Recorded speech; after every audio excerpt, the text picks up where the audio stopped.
103.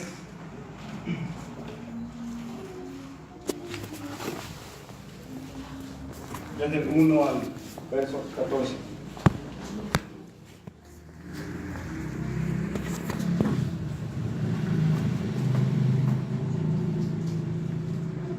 Dice el Salmo 103, verso 1 al 14: bendice, alma mía, a Jehová, y bendiga todo mi ser su santo nombre. Bendice, alma mía, a Jehová, y no olvides ninguno de sus beneficios. Él es quien perdona todas tus iniquidades, el que sana todas tus dolencias, el que rescata del hoyo tu vida, el que te corona de favores y misericordias, el que te sacia de bien y te sacia de bien tu boca, de modo que te rejuvenezcas como el águila. Jehová es el que hace justicia y derecho a todos los que padecen violencia. Sus caminos notificó a Moisés y a los hijos de Israel sus obras. Misericordioso y clemente es Jehová, lento para la ira y grande en misericordia. No contenderá para siempre, ni para siempre guardará el enojo. No ha hecho con nosotros conforme a nuestras iniquidades, ni nos ha pagado conforme a nuestros pecados. Porque como la altura de los cielos sobre la tierra, engrandeció su misericordia sobre los que le temen. Cuanto está lejos del oriente y del occidente, hizo alejar de nosotros nuestras rebeliones. Como el Padre se compadece de los hijos, se compadece Jehová de los que le temen, porque Él conoce nuestra condición, se acuerda de que somos polvo. Amén. Vamos a cantar el himno número 234. Himno 234.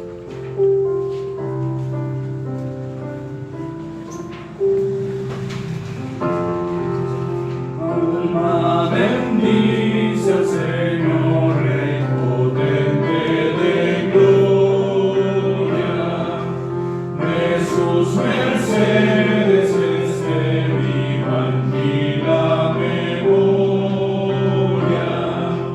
Oh, despertar, arpa y salterio entonar, himnos de honor y victoria. Alma bendice al Señor que a los cielos gobierna y te conduce paciente con mano paterna. Te perdonó, de todo mal te libró, porque su gracia es eterna. Alma bendice al Señor, de su vida es la fuente, que te creó y salud te sostiene clemente. Tu defensor, que en todo trance y dolor, su diestra es omnipotente. Alma bendice al Señor y su amor infinito. Con todo el pueblo de Dios su alabanza repito. Dios mi salud, que todo bien plenitud, seas por siempre bendito. Cantemos el himno número 222.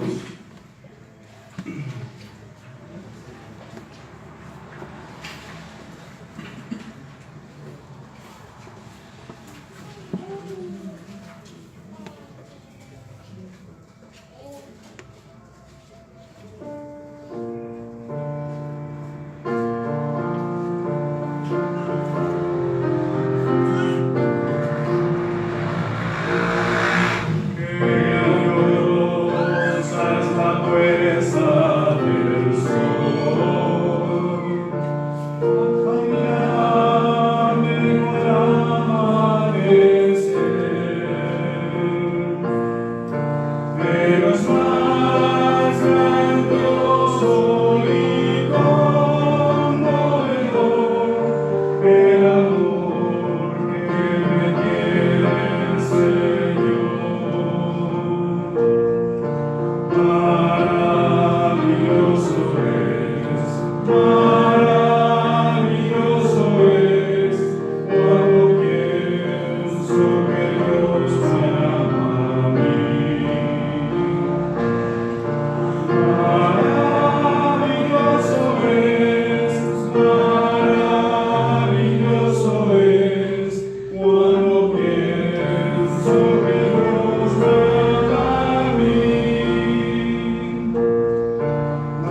Juan, el Evangelio según Juan, capítulo 10.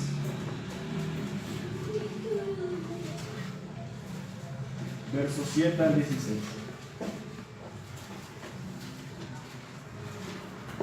Juan capítulo 10, versos 7 al 16, dice así. Volvió pues Jesús a decirles: de cierto os digo, yo soy la puerta de las ovejas. Todos los que antes de mí vinieron, ladrones son y salteadores, pero no los oyeron las ovejas. Yo soy la puerta, el que por mí entrare será salvo, y entrará y saldrá y hallará pastos. El ladrón no viene sino para hurtar y matar y destruir. Yo he venido para que tengan vida y para que la tengan en abundancia. Yo soy el buen pastor su vida da por las ovejas. Mas el asalariado, y que no es el pastor, de quien no son propias las ovejas, debe venir al lobo y deja las ovejas y huye, y el lobo arrebata las ovejas y las dispersa. Así que el asalariado huye, porque es asalariado, y no le importan las ovejas. Yo soy el buen pastor, y conozco mis ovejas, y las mías me conocen. Así como el Padre me conoce, y yo conozco al Padre, y pongo mi vida por las ovejas. Tengo también otras ovejas que no son de este redil. Aquellas también debo traer, y oirán mi voz, y habrá un rebaño y un pastor. Amén. Cantemos el himno número 211.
Hermanos, también adoramos al Señor con nuestras ofrendas, y aquellos que se dispusieron a entregarlas, tenemos nuestro ofrendero al final del salón. Cantemos ahora el himno número 458 antes de escuchar el sonido.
Oremos, hermanos, antes de entrar en el sermón. Padre Santo, en esta mañana te damos infinitas gracias, Padre, por permitirnos llegar a tu presencia. Gracias, Padre, por tu Hijo Jesucristo, Señor, nuestro Salvador eterno. Gracias, Padre, porque has puesto en nosotros también tu Santo Espíritu, que nos ha traído hasta ti y que nos sigue trayendo aún, Padre. Y así será hasta reunirnos completamente allí en los cielos. Señor, en esta mañana oramos a favor, Señor, de nuestros hermanos que no han podido llegar. Te ruego, Señor, que ellos sean sostenidos en fe, Señor, allí donde estén y en las circunstancias que se encuentren, Señor. Te ruego que ellos sean consolados en tu amor, en tu palabra, Señor. Sean confirmados también en fe. Padre, también te pedimos que nos bendigas en esta mañana con tu bendita palabra. Ayúdanos, Señor, a entender tu mensaje, a recibir, Señor, la leche espiritual no adulterada. Te ruego, Señor, que prepares nuestros corazones también para recibirlo. Bendice, Señor, este tiempo en el cual, Señor, te adoramos y te veneramos en este tiempo. En el nombre de Jesús te decimos amén. Bueno, hermanos, hoy la verdad que vamos a estar avanzando un poquitito sobre el libro de Hebreos, de vuelta al capítulo 3, verso 12 al 19 estaremos haciendo lectura, para lo cual les pido que se pongan de pie, si reverenciar su palabra. Hebreos capítulo 3, verso 12 al 19 dice así: Mirad, hermanos, que no haya en ninguno de vosotros corazón malo de incredulidad para apartarse del Dios vivo. Antes, exhortaos los unos a los otros cada día, entre tanto que se dice hoy, para que ninguno de vosotros se endurezca por el engaño del pecado. Porque somos hechos participantes de Cristo, con tal que retengamos firme hasta el fin nuestra confianza del principio. Entre tanto que se dice, si oyereis hoy su voz, no endurezcáis vuestros corazones, como en la provocación. ¿Quiénes fueron los que habiendo oído le provocaron? ¿No fueron todos los que salieron de Egipto por mano de Moisés? ¿Y con quienes estuvo el disgustado 40 años? ¿No fue con los que pecaron, cuyos cuerpos cayeron en el desierto? ¿Y a quienes juró que no entrarían en su reposo, sino a aquellos que desobedecieron? Y vemos que no pudieron entrar a causa de incredulidad. Señor, bendiga su palabra, hermanos, pueden sentarse.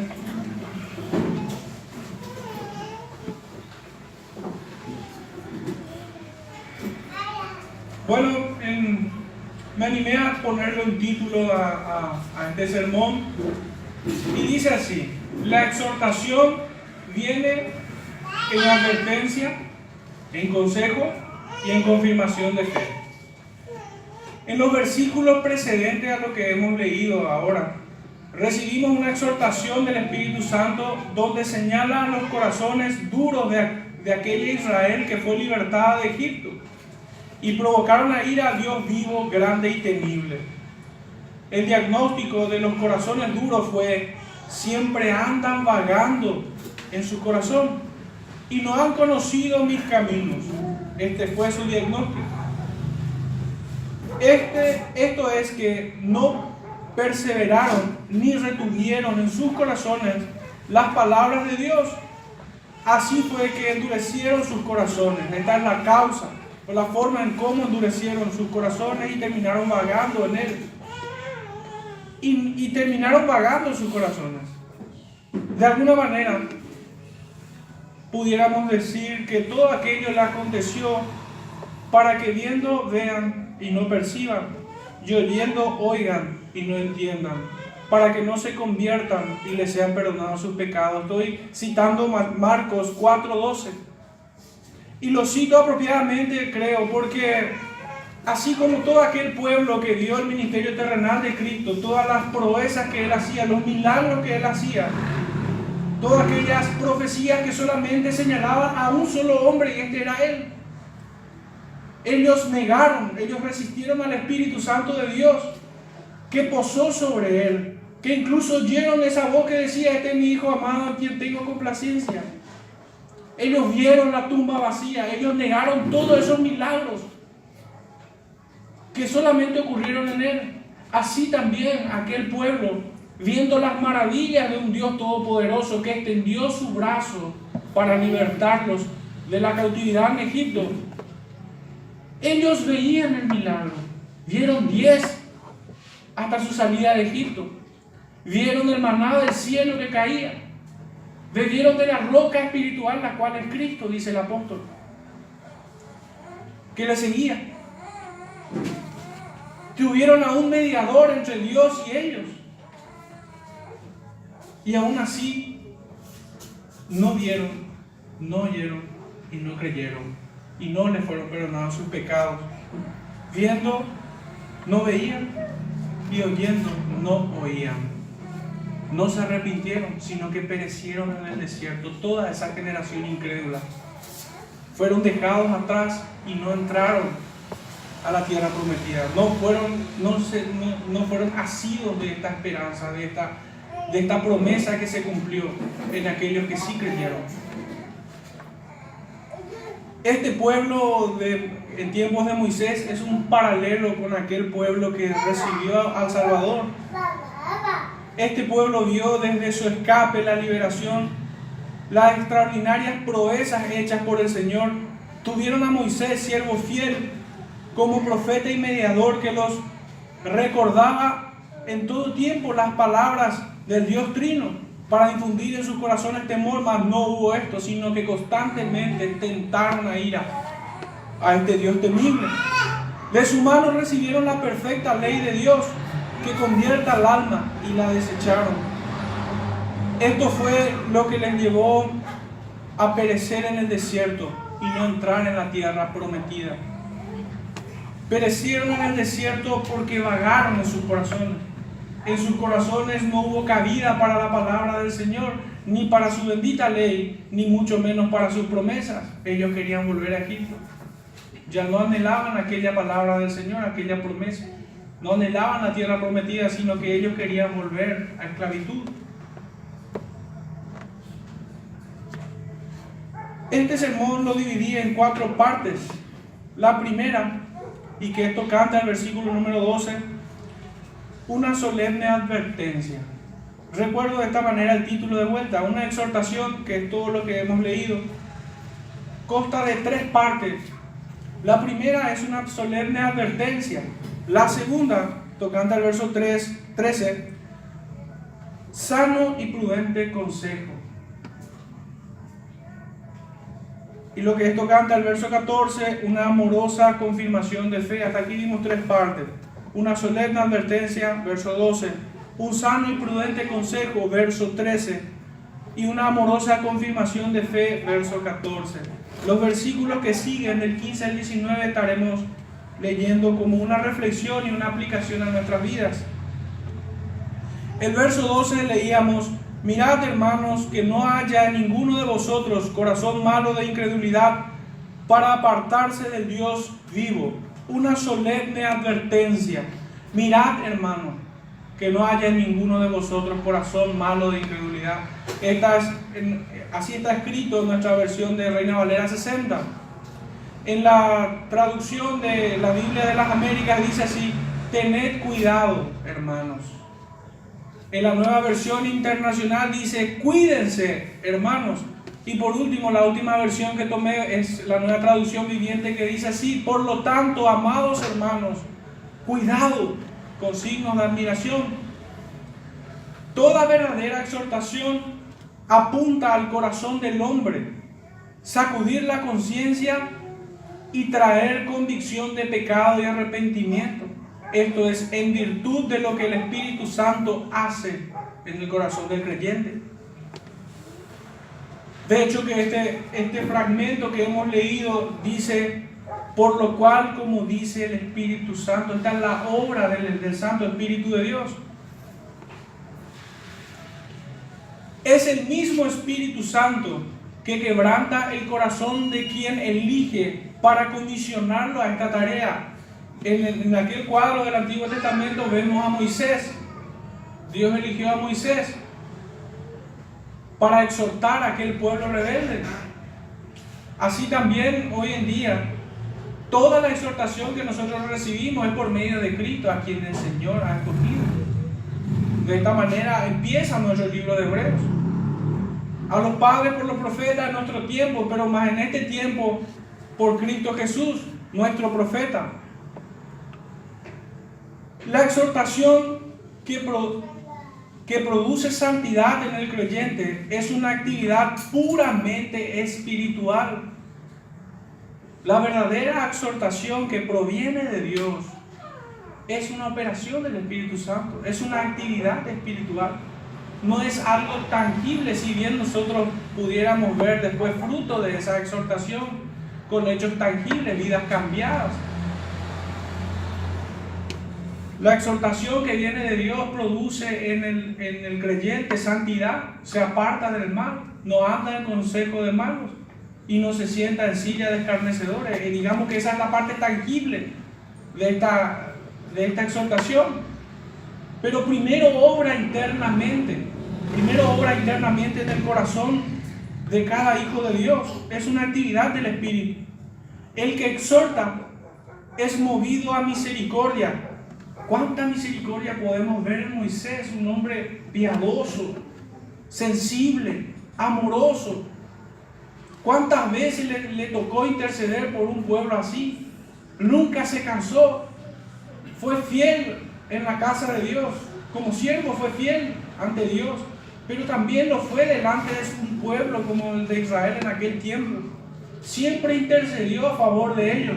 Nunca pidió justicia ni nunca sacó el hacha para ponerla a la raíz, sino que en todo tiempo Él se compadeció de ellos.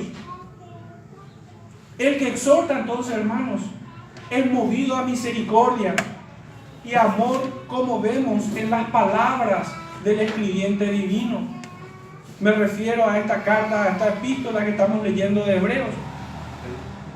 Como lo fue Moisés, y de una forma incomparable nuestro Salvador, que llamó amigo al traidor, y que en el momento de la traición solo le dijo: con un beso me entregas. ¿Cómo nosotros reaccionaríamos? ¿Cómo una persona sin el Espíritu Santo de Dios reaccionaría ante aquel que le traiciona? Y en el mismo momento en el que recibe la traición, en el que es entregado, ¿cómo reaccionaría alguien que no tiene al Espíritu Santo de Dios? Probablemente con una indignación gigante. Tal vez hasta respondería con violencia, o por lo menos le señalaría su traición de una manera vergonzosa, con la intención de humillar a aquel que lo traiciona. Pero sin embargo no es el carácter de aquel que es comisionado para exhortar de parte de Dios. Aquel que exhorta de parte de Dios, en un sentido tengo que hablar también de manera negativa. El que exhorta de parte de Dios no intenta avergonzar al que es exhortado. No piensa en avergonzar a aquel que lo escucha, sino más bien trata de apuntar al corazón.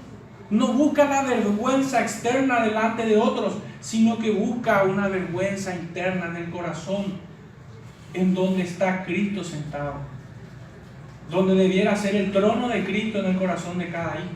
Allí apunta la exhortación. Decíamos que de una manera incomparable, nuestro Salvador fue el mejor ejemplo de un hombre misericordioso y amoroso, que aun cuando exhortaban, la gente que lo escuchaba decían: solo tú tienes palabras de vida. Aunque sus palabras hayan sido duras, no carecían de este atributo. Eran palabras de vida. No era una palabra, una exhortación que simplemente tenía el propósito de humillar y de socavar a aquel que lo escuchaba. No lo dejaba moribundo allí, sino que esa misma palabra, que si bien escudriñaba su corazón y que mostraba el pecado que pesa en el corazón de cada creyente, no se quedaba con eso. La exhortación no sería completa si también no lo confirmara en fe. Y como había dicho al principio de este punto, debemos de decir lo que no es una exhortación también. Una exhortación nunca busca avergonzar al que lo escucha. No es su fin último, de ninguna manera. ¿Cómo podemos nosotros entonces identificar una exhortación de otra? ¿Cuál es la intencionalidad de esa exhortación? ¿Qué se te queda al último de esa exhortación? ¿Escuchaste con pasión? O mejor dicho, si nos ponemos en la posición del que da la exhortación, ¿te olvidaste de confirmar en fe a aquel que te escucha? Si uno no tiene las palabras como para completar la exhortación, entonces es mejor simplemente orar y callar. Pero si solamente en tu mente, al momento de exhortar, está el dedo acusador que solamente señala tu pecado y pretende dejarle simplemente allí, en ese estadio al que te escucha, mejor orar nomás por esta persona. Me atrevería a dar el consejo de que incluso pidas perdón a Dios, porque solamente en tu exhortación buscaste avergonzar, humillar. La exhortación que viene de Dios, su naturaleza es la santificación del creyente. No busca otra cosa. Es su naturaleza. La exhortación no puede estar separada de la palabra de Dios. Y nuestro Salvador ha dicho que nosotros seamos santificados en su palabra. ¿Y qué vemos en la palabra? Solamente advertencia y humillación, de ninguna manera, sino que en ella encontramos el consejo entero de Dios, que nos da la estrategia de cómo salirnos de esa situación. Si fuera pecado, si fuera una tribulación o depresión o lo que fuera. La exhortación que viene de Dios nos advierte del pecado, nos aconseja del cómo salir de él, pero también nos confirma en fe, no nos deja postrados en humillación. Todo esto es lo que santifica al creyente en una exhortación. No somos fiscales, somos ministros de reconciliación. Así nos ha llamado el Señor. Vemos también a nuestro Salvador cuando Pedro lo niega. 3 veces lo niega. Y el Señor, que estaba a la vista de Pedro, simplemente lo observa. Habrá sido una mirada amorosa, compadeciéndose. Habrá sido una mirada que también quebrantó y escudriñó el corazón de Pedro, seguro. Pero de la boca de nuestro Salvador no salió despreciar a Pedro ni menospreciarlo de ninguna forma. No intentó avergonzarlo frente a todos aquellos que estaban alrededor, sino que simplemente lo observó. Y fue suficiente. Fue suficiente. Aquel que escudriña los corazones simplemente lo observó. No lo avergonzó en público. Cualquiera lo hubiera hecho. Nosotros en una situación similar, si hubiera alguien que nos traicionara o que nos negara, probablemente, muy seguramente, saltaríamos y le diríamos: no es cierto, estás mintiendo. O si él fuera cómplice de nuestro pecado, trataríamos de arrastrarle también a él. Levantaríamos el dedo acusador, nos cobraríamos venganza. Sin Cristo, esto es lo que hace el hombre que intenta exhortar de parte de Dios. Pero aquellos que tienen al Espíritu Santo de Dios no hacen esto. No hacen. El contenido de la exhortación está saturada de buena intención. Nosotros leemos en la palabra de Dios que Él tiene pensamiento de paz para los suyos. Esta exhortación debe estar saturada de buena intención, verdaderamente. Siempre busca la santidad del que la recibe y la gloria de Cristo en ella. ¿Cuánta gloria sería para Cristo si esta persona, este hermano que ha caído, es levantado? Pues es por el Espíritu que es de vuelta restaurado. ¿Cuánta gloria traería? Y en un contrasentido, ¿cuánta vergüenza trae cuando un hermano no restaura al caído? ¿Cuánta vergüenza hay? Creo que el pecado que más ofende a Dios allí no es el pecado del caído, sino aquel pecado de omisión del hermano que no lo ha levantado. Porque ciertamente nosotros hemos de pecar, ciertamente. Pero el carácter cristiano no nos deja en indiferencia ante un caído. Creo que ese pecado es aún más terrible que cualquier otro.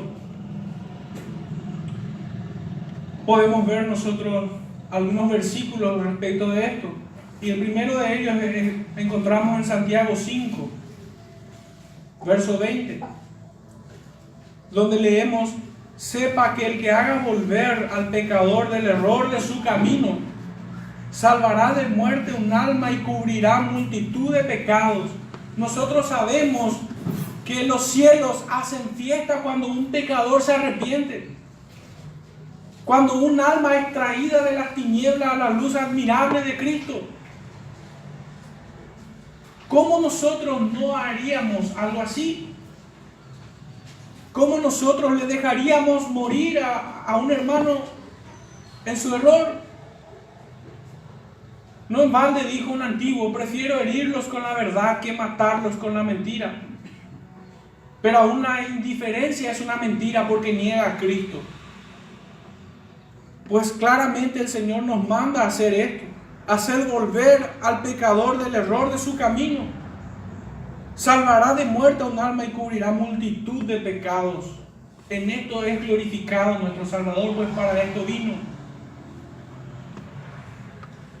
Y otro versículo encontramos en Gálatas 6, versos 1 y 2. Hermanos, si alguno fuere sorprendido en alguna falta, vosotros que sois espirituales, restauradle con espíritu de mansedumbre, considerándote a ti mismo, no sea que tú también seas tentado.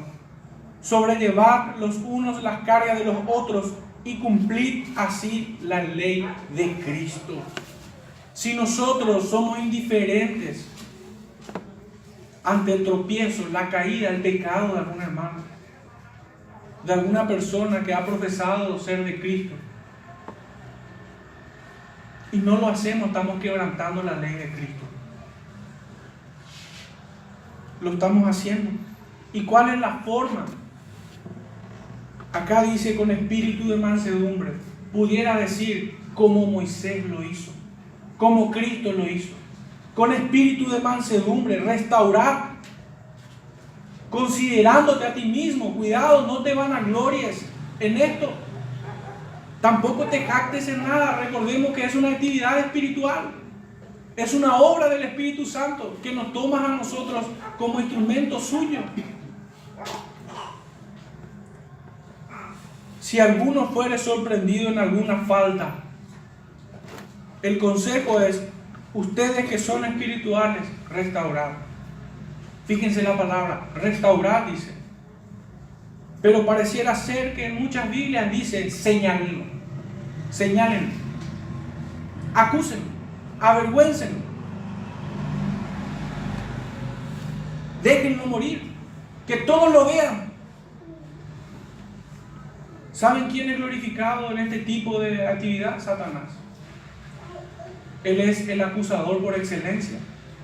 Se goza en que el nombre de Cristo sea blasfemado a causa de los cristianos. Romanos 2:24 dice: por causa de vosotros el nombre de Dios es blasfemado entre los gentiles. Probablemente sea una máxima en la puerta del infierno para todos aquellos que van entrando allí, habiendo sido profesantes. Nosotros debemos restaurar con espíritu de mansedumbre. Este es el consejo. Restaurar es el consejo. Dios no necesita que nosotros le estemos acusando a nadie. Si Él pesa los corazones, qué torpe sería pensar así.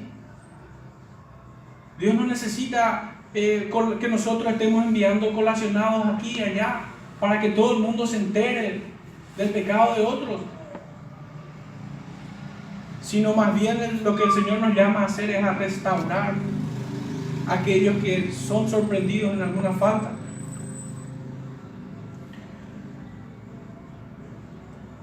Aunque en muchas ocasiones la exhortación pudiera ser muy dura, nunca deja de ser palabras de vida eterna. Así le han dicho al Señor. Juan 6, 65 al 69.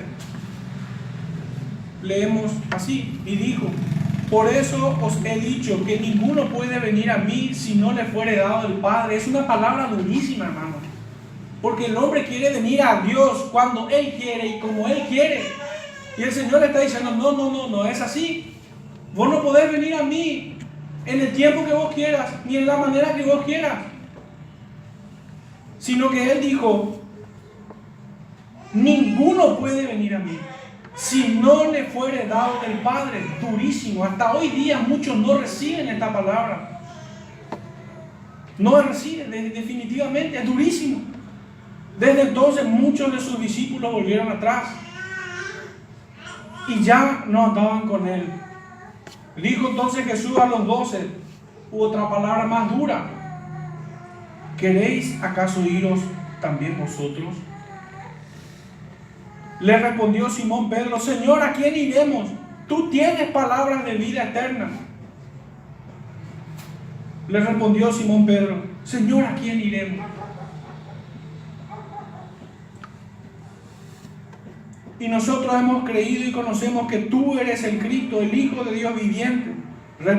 Jesús le respondió: ¿no os he escogido yo a vosotros los 12 y uno de vosotros es diablo? Hablaba de Judas Iscariote. La naturaleza de una exhortación divina, entre paréntesis digo que proviene de Dios obviamente, es santificadora. Purifica con agua pura el corazón del creyente. Damos por hecho que un incrédulo separado de Dios no la recibe, porque para él son locura. No las entiende, porque se han de discernir espiritualmente. Y esto es porque se apartan de Dios. Por esto es. La exhortación anuncia terribles consecuencias en tono de advertencia, como en este caso es apartarse de Dios. Así leímos en el verso 12. Pero al mismo tiempo es también solemne esta advertencia, pues en todo tiempo busca glorificar a Dios. Aquellos judíos que comieron el maná enviado del cielo y que bebieron de la roca espiritual que los seguía, el cual era Cristo. Moisés les enseñó el camino, les enseñó la verdad y los llevaba a vida eterna. A todo esto ellos lo despreciaron y queriendo volver a esclavitud en Egipto, vagaron en su corazón pereciendo en el desierto. Se habrán dado cuenta que parafraseé algunos textos del Nuevo Testamento, pero es que es así mismo. Moisés, el enviado de Dios para libertarlos, les mostró el camino a este pueblo, un camino donde no había. El Señor hizo para que ellos cruzaran el seco y escapen de la muerte. Ellos recibieron el maná del cielo y bebieron de esa roca. Y aún así querían volver a Egipto, donde ellos sufrían terriblemente. En el libro de Éxodo nosotros leemos que el Señor escuchó el clamor de su pueblo, dice.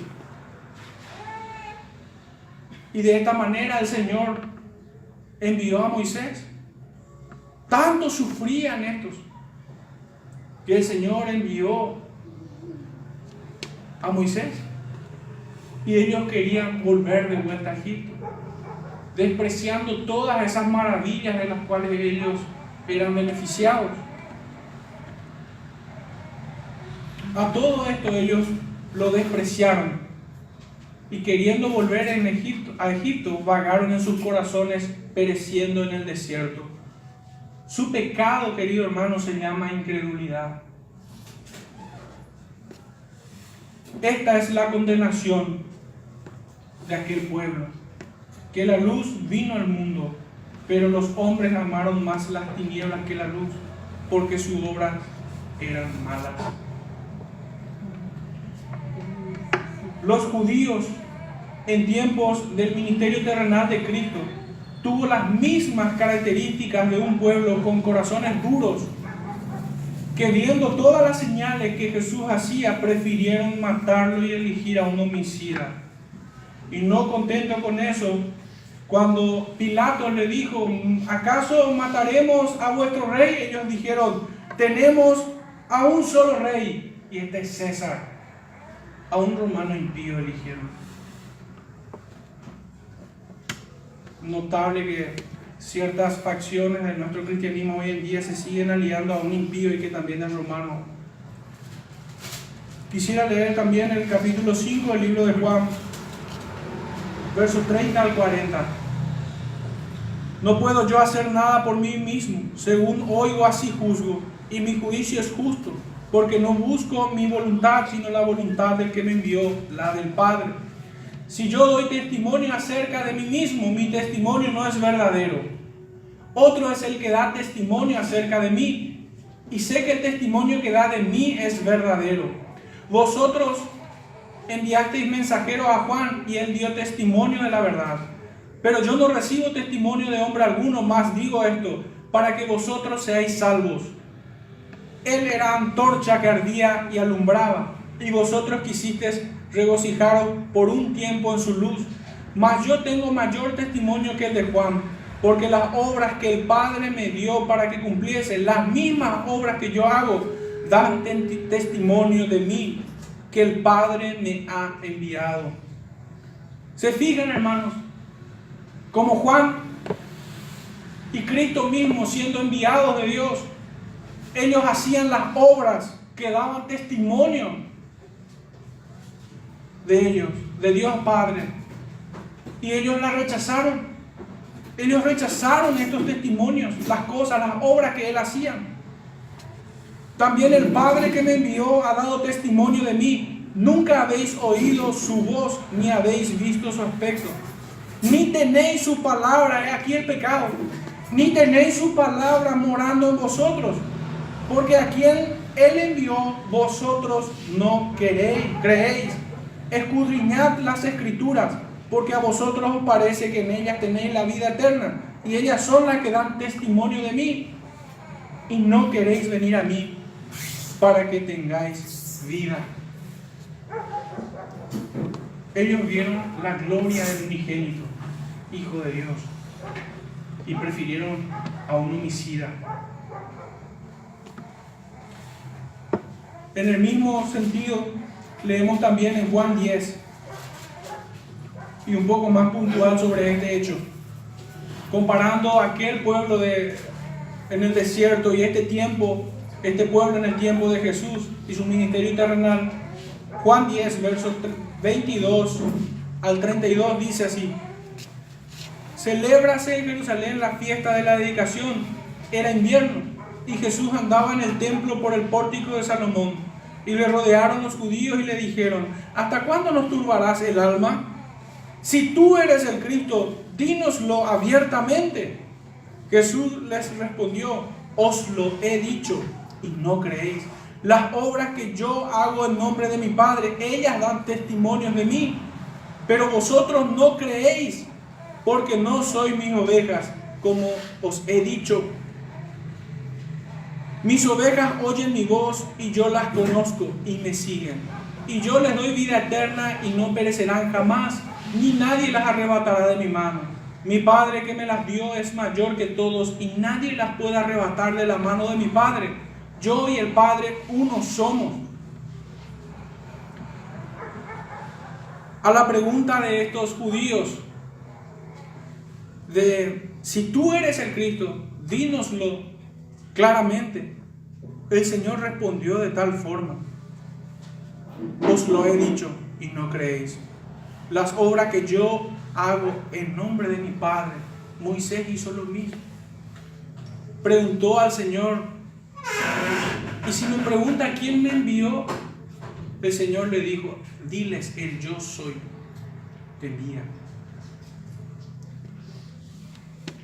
Y de igual manera Dios hizo grandes obras respaldando esto, de que era un enviado de Dios, y ellos no creyeron. Pecado de incredulidad es el que vemos en este texto de Hebreos.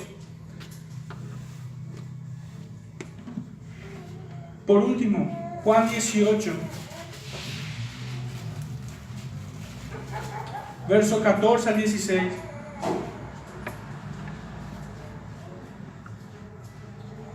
Juan 18, verso 14 al 16. Era Caifás el que había dado el consejo a los judíos de que convenía que un solo hombre muriese por el pueblo. Y seguían a Jesús Simón Pedro y otro discípulo. Y este discípulo era conocido del sumo sacerdote y entró con Jesús al patio del sumo sacerdote. Mas Pedro estaba fuera a la puerta. Salió pues el discípulo que era conocido del sumo sacerdote y habló a la portera e hizo entrar a Pedro. Entonces la criada portera dijo a Pedro: ¿no eres tú también de los discípulos de este hombre? Dijo él: no lo soy. Estaban en pie los siervos y los alguaciles que habían encendido un fuego, porque hacía frío y se calentaban, y también con ellos estaba Pedro en pie calentándose. Este es en el contexto en el que Pedro niega al Señor. La verdad que aquí se me trastocó un poquitito los versículos. Este texto tendría que haber estado cuando hablé de esto.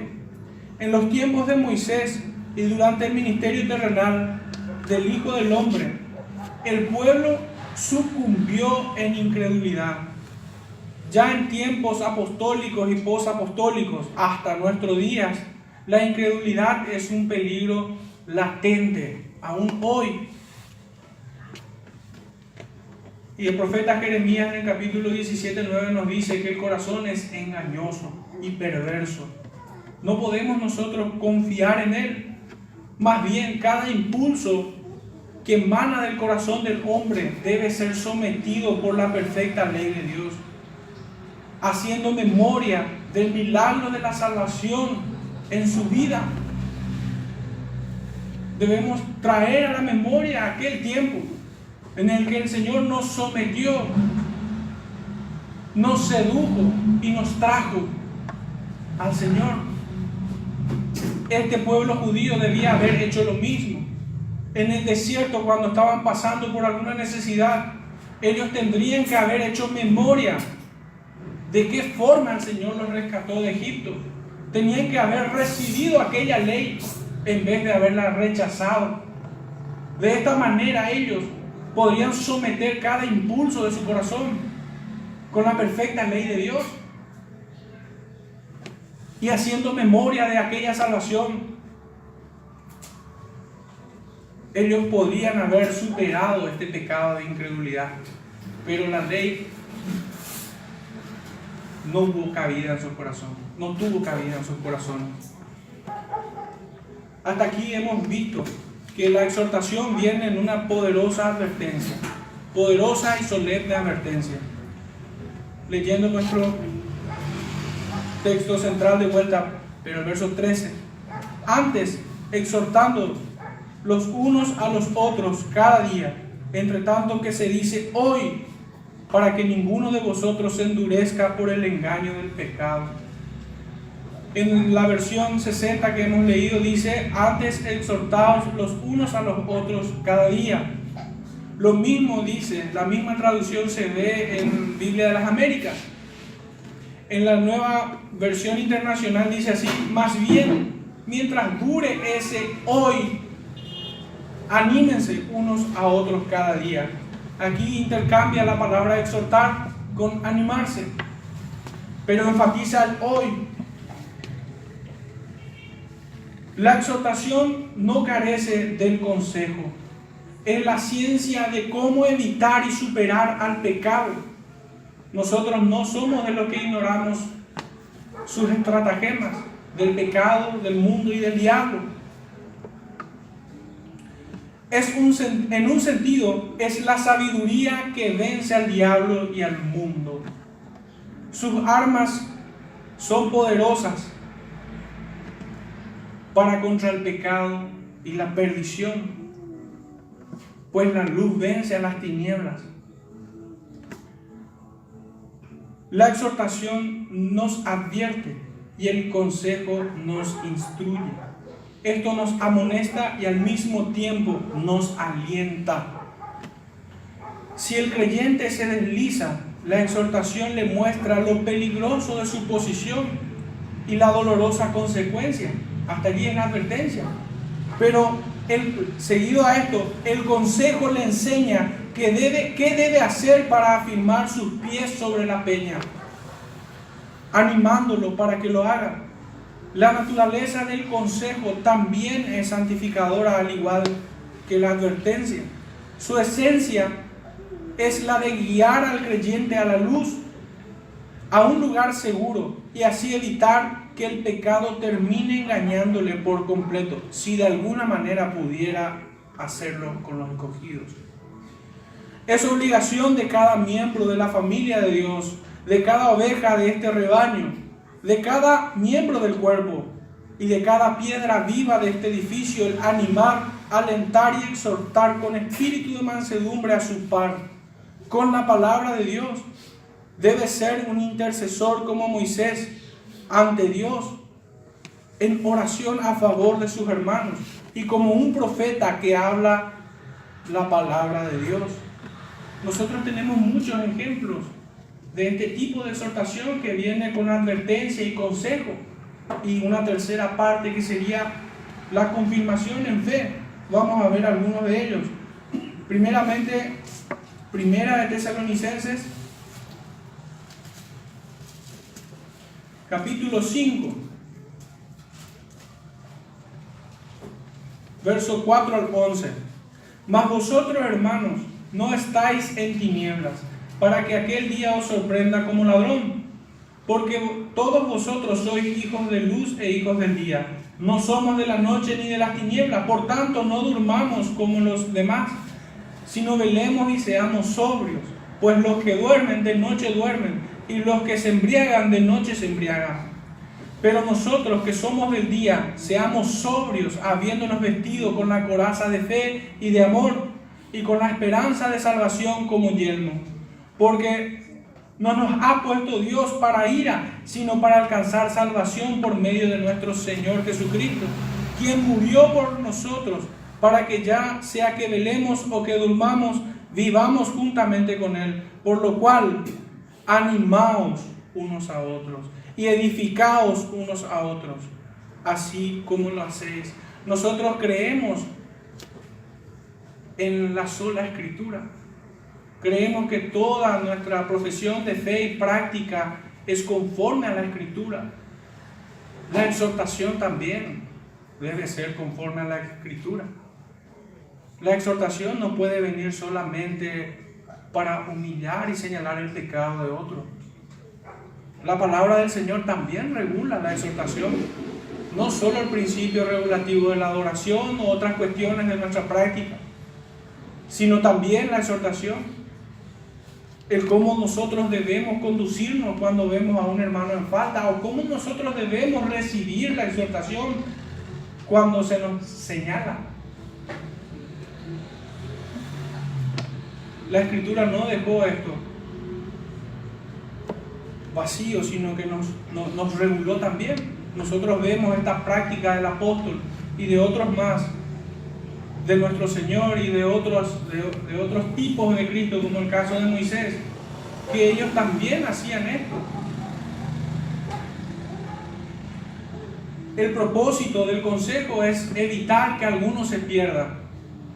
Y de ninguna manera estoy proponiendo pérdida de salvación, ni mucho menos, sino que así como el Señor estableció que ninguno se pierda, esta es la oración de nuestro Salvador en Juan 17, que ninguno se pierda, y nosotros leemos en Romanos 8, 38 al 39, que ni lo alto, ni lo profundo, ni ninguna cosa creada nos podrá separar del amor de Dios. Esto está establecido, sí, pero también está establecido en su providencia utilizarnos como instrumentos, como ministros de reconciliación.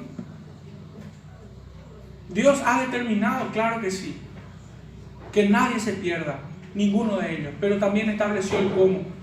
Y allí es donde nosotros debemos ubicarnos, en proponernos como ministros de reconciliación, como instrumentos poderosos en sus manos. Pero para que esto se cumpla, nosotros debemos también usar la palabra de la misma forma que lo hicieron los apóstoles y nuestro Salvador. No podemos traer una exhortación que simplemente humilla o socava al hermano, sino que también tiene que venir con el consejo eficaz y también con la confirmación de fe. Hemos dicho ya repetidamente y muy insistentemente lo he hecho, que la simple exhortación, la simple advertencia solo humilla. El consejo, en un sentido, capacita a la persona. Pero hermanos, la fuerza que permite que esto ocurra es la confirmación de fe. Aquel que solo recibe advertencia es consumido en demasiada tristeza, que cuando recibe el consejo lo ve tan distante en su penitente alma que no tienes fuerzas para ponerla por obra. Es la confirmación de fe la que cierra la exhortación, es la que verdaderamente te capacita para poder salir de la vergüenza de donde uno estaba. El que solo advierte es acusador. El que solo advierte y aconseja no es un buen maestro. Debe dar todo el consejo. La confirmación de fe no puede ser postergada. En su providencia entonces vemos que el Señor también nos ha instrumentado para este propósito de ser ministros de reconciliación. Segunda de Corintios capítulo 5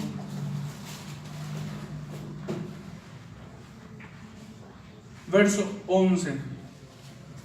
Conociendo pues el temor del Señor, persuadimos a los hombres, pero a Dios le es manifiesto lo que somos, y espero que también lo sea a vuestras conciencias. ¿A dónde apunta el apóstol? ¿A la exposición de aquellos que le escuchan o intenta apuntar al corazón de aquellos que lo oyen? Verso 18. Y todo esto proviene de Dios, quien nos reconcilió consigo mismo por Cristo y nos dio el ministerio de la reconciliación. Pudiéramos leer todos estos versículos, pero en honor al tiempo pudieran leerlo más tarde en sus casas, meditando sobre esto. Aquí nosotros tenemos un modelo de exhortación. Capítulo 6, versos 1 y 2, allí mismo. Así pues nosotros, como colaboradores suyos, os exhortamos también a que no recibáis en vano la gracia de Dios, porque dice, en tiempo aceptable te he oído, y en día de salvación te he socorrido. ¿Cuándo es este día? El autor divino dice, hoy, mientras tanto sea hoy. Hoy es el día de salvación, hoy es el día de reconciliación. Si aún hoy sigue siendo el día de salvación para muchos, ¿cuánto más para aquellos que son ovejas de su prado para reconciliarse con el Padre? Si aún muchos otros vendrán al Señor, ¿cuánto más nosotros que ya hemos estado en el Señor? El Señor no nos abandona. Él es el buen pastor. Conoce a sus ovejas. Antes que pidamos, ya sabe de lo que necesitamos. Un excelente ejemplo es la que encontramos justamente en esta carta de 2 de Corintios. Pero adelantémonos al capítulo 13. Capítulo 13, versos 5 al 10. Un ejemplo de exhortación me refiero, donde encontramos la advertencia, el consejo y la confirmación de fe. Examinaos a vosotros mismos si estáis en la fe. Duro esto es. Probaos a vosotros mismos. ¿O no os conocéis a vosotros mismos que Jesucristo está en vosotros, a menos que estéis reprobados? Aquel que recitara este versículo a un hermano en pecado y no dijera lo que sí es un infame, ¿cómo pudiera quedarse ahí? El apóstol Pablo no se quedó allí. Mas espero que conoceréis que nosotros no estamos reprobados. La confirmación de fe. Y oramos a Dios que ninguna cosa mala hagáis. El consejo. No para que nosotros aparezcamos aprobados, sino para que vosotros hagáis lo bueno, aunque nosotros seamos como reprobados. Porque nada podemos contra la verdad, sino por la verdad. Por lo cual nos gozamos de que seamos nosotros débiles y vosotros estéis fuertes. Y aún oramos por vuestra perfección. Por esto os escribo estando ausente, para no usar de severidad cuando esté presente, conforme a la autoridad que el Señor me ha dado para edificación y no para destrucción. Este es un modelo de exhortación. Y hay muchos otros más. Así como la exhortación es clara y es objetiva, así debe ser el consejo que instruye y capacita al hermano. Así podremos imitar la fidelidad de Moisés. Moisés no solo advertía al pueblo, también aconsejaba. Y también los confirmaba en fe. Así como lo hizo nuestro Salvador de manera incomparable. Tenemos otro ejemplo en el libro de Colosenses, capítulo 3. No es solo un cuadro, esto se repite en toda la Biblia. Se repite. No es que esté haciendo una doctrina de un versículo, sino este es el reflejo del carácter cristiano incluso. No corresponde solamente a pastores o maestros o oficiales de alguna iglesia. Esto corresponde al carácter de Cristo, a todo aquel que está en el Señor. Colosenses capítulo 3, verso 1 en adelante, dice así: si pues habéis resucitado con Cristo, buscad las cosas de arriba, donde está Cristo sentado a la diestra. Poned la mira en las cosas de arriba, no en las de la tierra, porque habéis muerto y vuestra vida está escondida con Cristo en Dios. Cuando Cristo, vuestra vida, se manifieste, entonces vosotros también seréis manifestados con Él en gloria. Viene aquí el consejo: haced morir pues lo terrenal en vosotros: fornicación, impureza, pasiones desordenadas, malos deseos, avaricia, que es idolatría, cosas por las cuales la ira de Dios viene sobre los hijos de desobediencia, en las cuales vosotros también anduvisteis en otro tiempo cuando vivíais en ellas. Pero ahora dejad también vosotros todas estas cosas: ira, puntual es el consejo, dejad todas estas cosas: ira, enojo, malicia, blasfemia, palabras deshonestas de vuestra boca. No mintáis los unos a los otros, habiéndoos despojado del viejo hombre con sus hechos, y revestidos del nuevo, el cual conforme a la imagen del que lo creó se va renovando hasta el conocimiento pleno, donde no hay griego ni judío, ni circuncisión ni incircuncisión, bárbaro ni escita, siervo ni libre, sino que Cristo es el todo y en todos. Vestidos pues como escogidos de Dios, santos y amados, de entrañable misericordia, de benignidad, humildad, mansedumbre y paciencia, soportándoos unos a otros y perdonándoos unos a otros, si alguno tuviere queja contra otro. De la manera que Cristo os perdonó, así también hacedlo vosotros. Y sobre todas estas cosas, vestidos del amor, que es el vínculo perfecto, y la paz de Dios gobierna en vuestros corazones, a la que asimismo fuisteis llamados en un solo cuerpo, y sed agradecidos. La palabra de Cristo more en abundancia en vosotros, enseñándolos y exhortándolos unos a otros en toda sabiduría, cantando con gracia en vuestros corazones al Señor, con salmos e himnos y cánticos espirituales. Y todo lo que hacéis, sea de palabra o de hecho, hacedlo todo en el nombre del Señor Jesús, dando gracias a Dios Padre por medio de Él. Vemos nosotros aquí consejos a la cual nosotros debemos evitar, cosas que nosotros debemos evitar y cosas que positivamente debemos hacer. El consejo es bastante claro, bien objetivo, bien detallado, puntuales. Pero lo que debiera llamarnos la atención de todo esto cuanto hemos leído, es mucho lo que hemos leído, es para volver a meditar y meditar de vuelta sobre este texto. Lo que hemos leído aquí en el verso 6 es pertinente resaltar, y es que el pecado de incredulidad termina pariendo a otro pecado peor, y es la desobediencia. El que no cree desobedece, mas el que cree obedece. No en vano el Señor dice: si me amáis, guardad mis mandamientos. Vosotros sois mis amigos si haced lo que yo os mando. El pueblo de Israel no creyó y quiso apedrear a Moisés. Quiso matar a aquellos que fueron a ver la tierra prometida y creyeron en las promesas del Señor. Quisieron matar. La incredulidad termina pariendo a otro pecado aún más reprochable, y es la desobediencia. La desobediencia al Señor, me refiero, a su palabra, a su consejo, a su ley, desechando su promesa.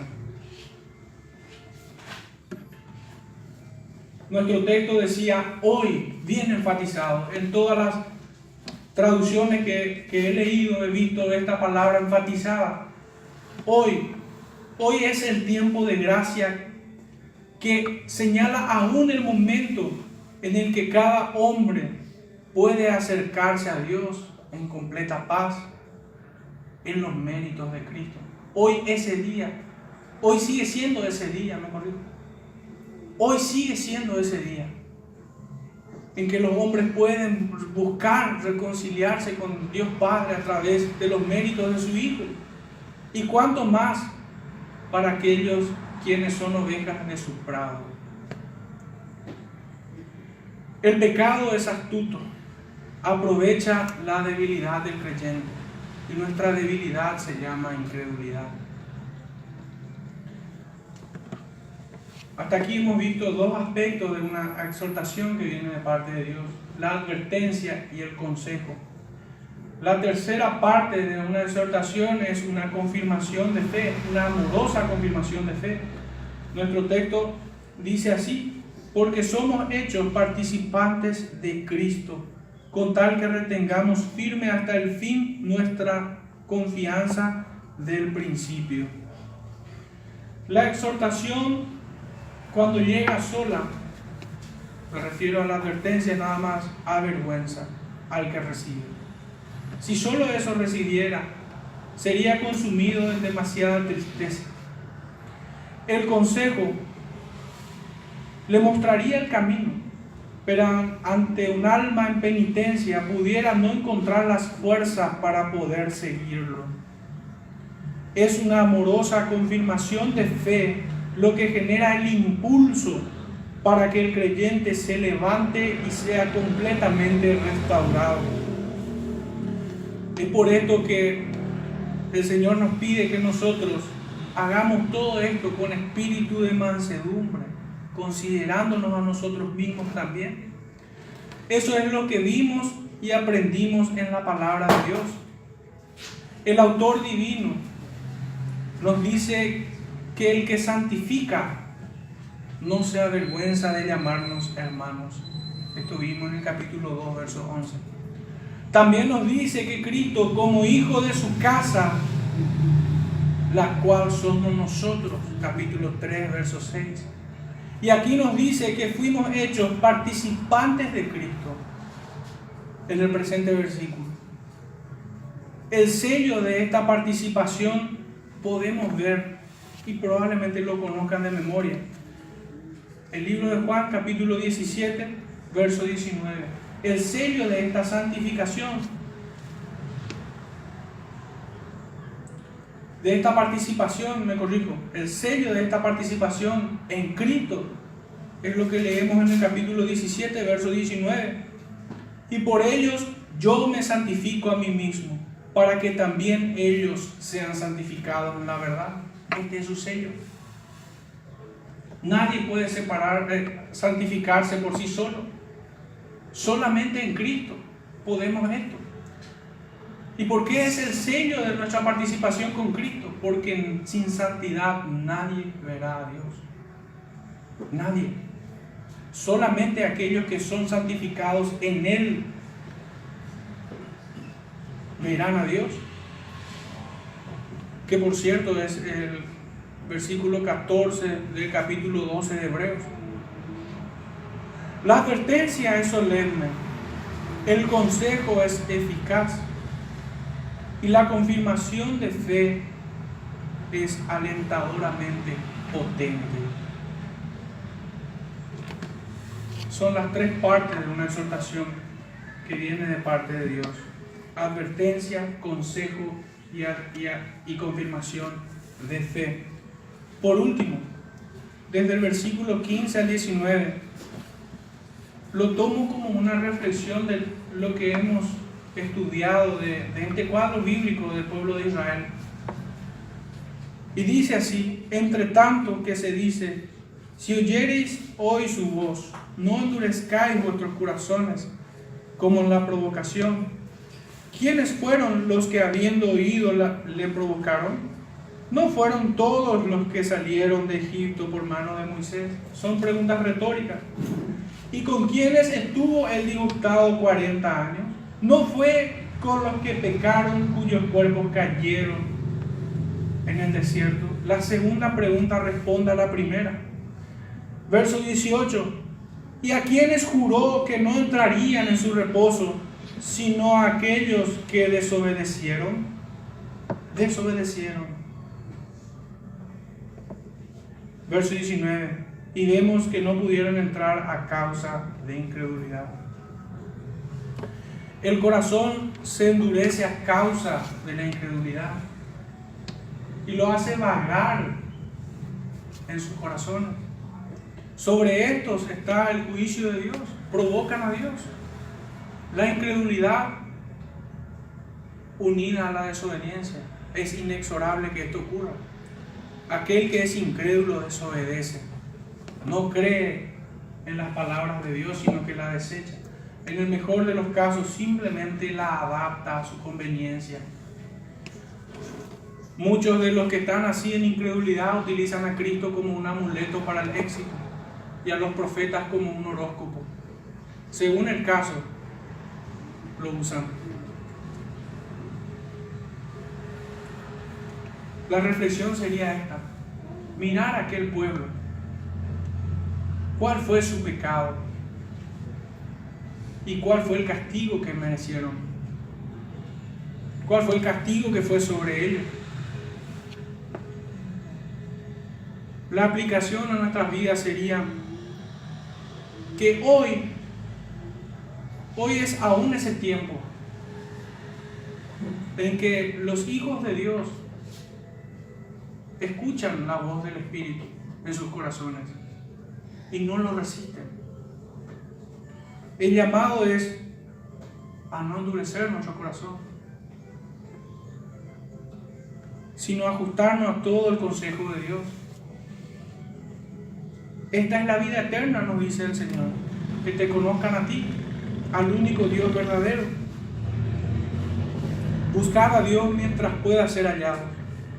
Aquellos pueblos en los tiempos de Moisés y del ministerio terrenal de nuestro Salvador cayeron en incredulidad, separados de Dios. Sus corazones fueron endurecidos por el pecado de incredulidad, cuya manifestación visible es no oír con fe la palabra de Dios. Recibamos nosotros hoy lo que el Espíritu Santo nos dice. Hemos oído su voz. Seamos también como Moisés, siervos fieles en la casa de Dios, exhortando, aconsejando y animándonos unos a otros. Así lo hizo Él. Así lo hizo nuestro Salvador y todos los apóstoles. Que el Señor bendiga su palabra en esta mañana, hermanos.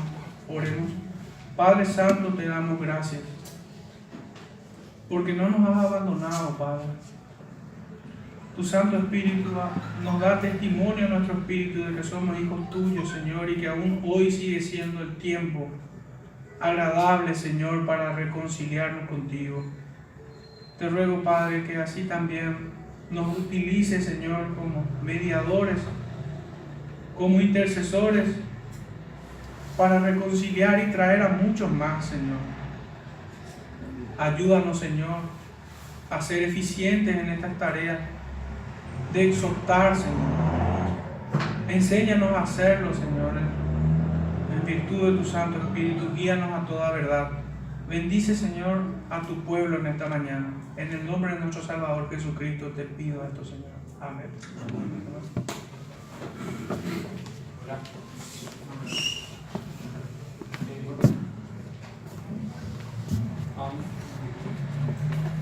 Vamos a cantar el himno número 422. 422.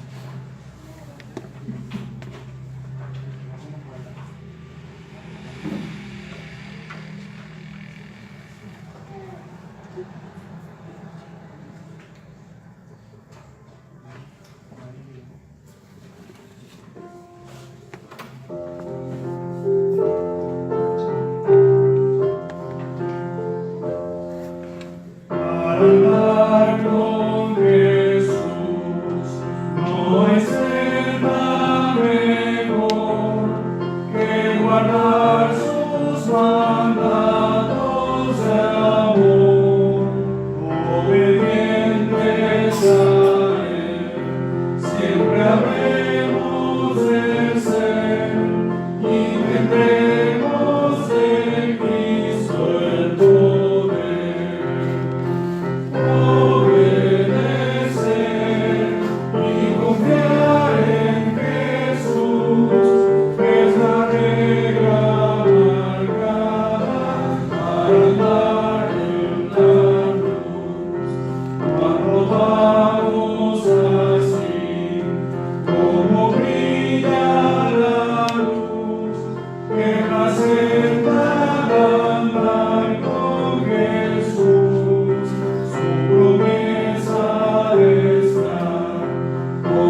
Pues se te Ah, cierto. La próxima